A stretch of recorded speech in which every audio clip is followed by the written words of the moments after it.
What's up, guys? It's your boy. No, I don't want to do this intro anymore. No, fuck that intro. All right, here's the deal. Digital Bugs. This is the deck profile we're going into. It's $16.72 as of last week when I purchased this deck. Well, actually, technically a week and a half ago, but that's beside the point. It was $16.72. Really fun deck. Master Rules 3. Really not that powerful. Only play this deck if you hate yourself. Let's get into this. Okay, so first off the bat, we start with the extra deck because that's where all the money is at. Just kidding. In this deck, there is no money anywhere because the Digital Bugs suck ass. We're going to do 3 times Digital Bugs Gladiator.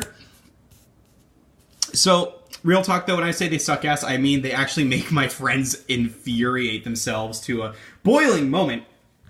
And this card's one of the reasons. Simple. On, not your opponent's turn, on your own turn, you can target one monster on your opponent's side of the field, negate its effect, switch it to defense mode. Let's be honest, you're just really going to be switching it to defense mode because by the time you're using that effect, they've probably already used their monster's effects. Second part is whenever it does destroy a monster by battle, you can then take the monster after it hits the grave and attach it to it as material. You're really only going to get this guy out, so you can then slap Digital Bug Corbage right on over him, because Corbage is just such a better card in every sense of the word. Honestly, this should have been the primary card. Digital Bug Corbage, other than being really good artwork in my opinion, also has the amazing effect where every time a monster switches positions from attack to defense position, you can then attach material from your hand, deck, hand, graveyard, or field onto him as an XYZ material. Then he's also spot removal, where you can detach material and then target one card on your opponent's side of the field and shuffle it back into the deck. Personally, I use that for spells and traps, but you can, of course, use that for monsters and shit. But let's be honest, you're going to be getting rid of that pesky back row.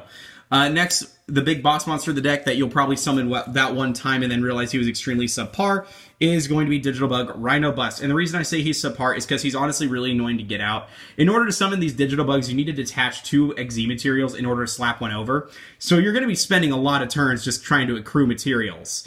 The thing is, though, his effect is not too bad. He does do piercing, which is nice. He also does destroy the monster with the lowest defense on the field, which is also quite nice. And if all their defenses are tied, which they most likely won't be, you can then destroy all of them. And you're going to be like, wow, Nick, you don't know Digital Bugs that well. Didn't you know that if you put one of the Digital Bugs on them, all the defense monsters go to 0? And I'm like, yeah, I know that, but I'll be honest, the game's usually over before I can get him out, because this deck is honestly really not that good. It's a stall deck, so that's what we're doing here, boys and girls and everything in between, because I don't want to discriminate. We're doing a stall deck. So 3 of all the Digital Bug extra decks, and that's it.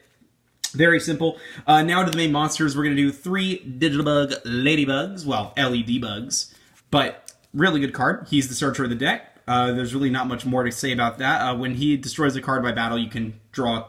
Well, I'm sorry, not when he destroys a card by battle. If you have an XYZ card that has him as material, and then you destroy a monster, you can draw a card. He's just a little bit of extra draw power. That's kind of the cool thing about Digital Bugs. They get effect. The XYZs get effects from the little guys, which is honestly really cool, because when you know what? I'm not even going to try. I'm not even going to try to build into it because it's going to sound dumb.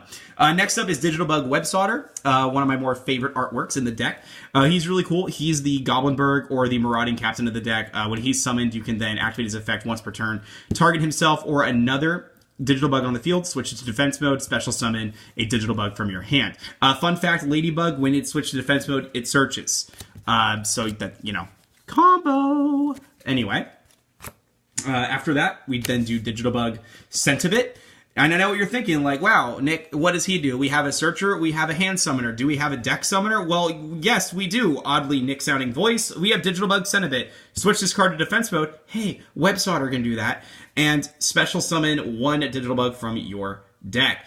His effect is also pretty good when attached to an XYZ monster. That XYZ monster can attack all defense position monsters your opponent controls once each. And you're probably going to be like, wait a minute, how are you going to get monsters in defense mode? That's actually not that hard. I'll show you how in like 10 cards or so. Next, we do play 3 Cocoon Dancers. This guy sucks. I really don't like him. He's your recovery. I would recommend running 2 of him, in all honesty, in favor of maybe...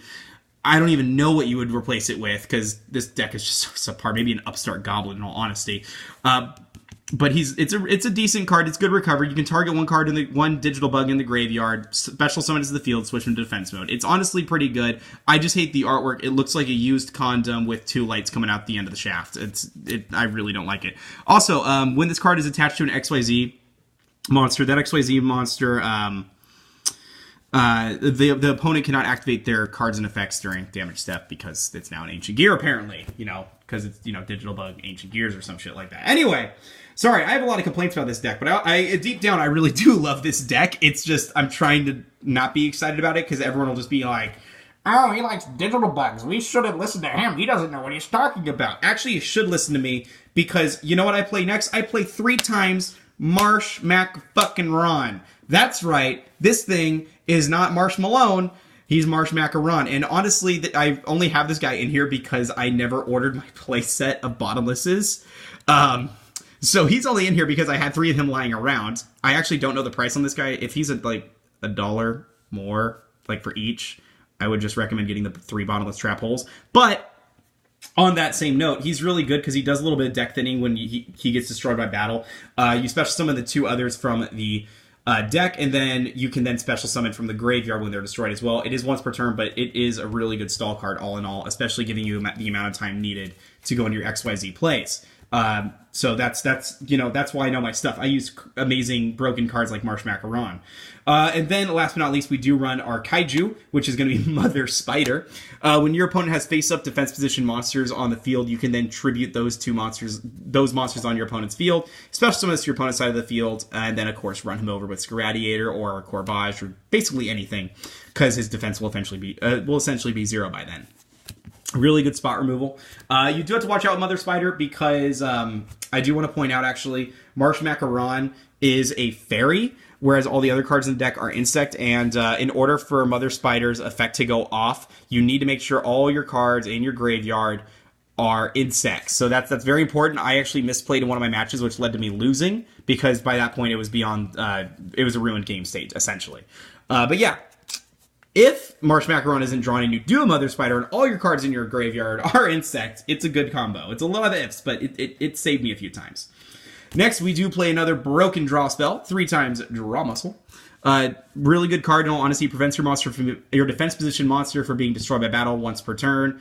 For being destroyed once until the end phase, and then it's a quick play, so you can do it on your opponent's turn and really fuck up some of his plays, and you get the +1. It's actually a really good card. I really like Draw Muscle, personally. It has a lot of really good synergy with this deck.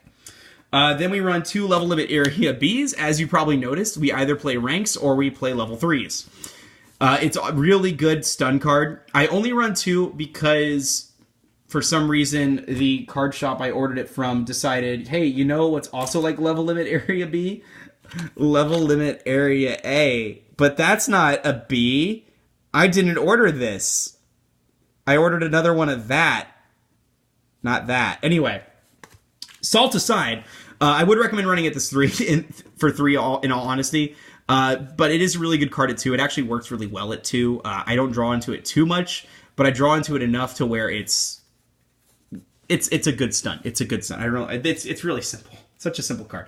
Next, a card that I do play it to, and they did not mess up. That's not sarcastic. That's true. Stumbling. When either player summons a monster, it gets summoned. If it gets summoned and attack one, you switch to defense mode. Very simple card. Very good stun card. And it's actually really good at activating the effect of Corbage or your Ladybug or your Cocoon Denser. No, Cocoon Denser's effect would not go off. It's good at activating Ladybug. I'll be honest. It activates Ladybug faster. That's why it's there. And then we do run 2 of the field spell, Bug Matrix, which is actually kind of okay. Once per turn, you can attach 1 material from your hand or graveyard to an XYZ monster you control, and it gives all of your bug monsters plus 300 attack and defense, which is actually pretty good, in all honesty. I only run 2 of it, though, because it is a bit bricky. We do run the 1 terraforming to get the field spell out. We also run the 1 Day of Peace, just for that extra draw power, and because Upstart Goblin's $2 instead of 1. And then, now for the traps, this is, again, a stall deck, and it's what inspired one of my online decks, which I dubbed the Mirror Force deck. We played 3 copies of Mirror Force. And you're going to be like, oh boy, here comes the Mirror Force Brigade, and you're not wrong, but I only run 2 Mirror Forces. The OG Mirror Force, because it's cheap, And then 3 times Quaking Mirror Force, because thank God for reprints, and them reprinting it like 3 times in the last year. So 3 times Quaking Mirror Force. This is one of those cards where it's like your opponent's going to have their cards in defense mode all the fucking time, and it's great. Simple as that. Like, it's so good. You let them swarm the field. You let them swarm the field. You just let them swarm the field. And then just, you pop a Quaking Mirror Force, and they're just like, oh my god, what is my life? What is my existence? And then you're like, that's how I feel every morning when I wake up. I wonder why I exist. Anyway, broken condom, by the way. Anyway, then we run 3 times Curse of Anubis.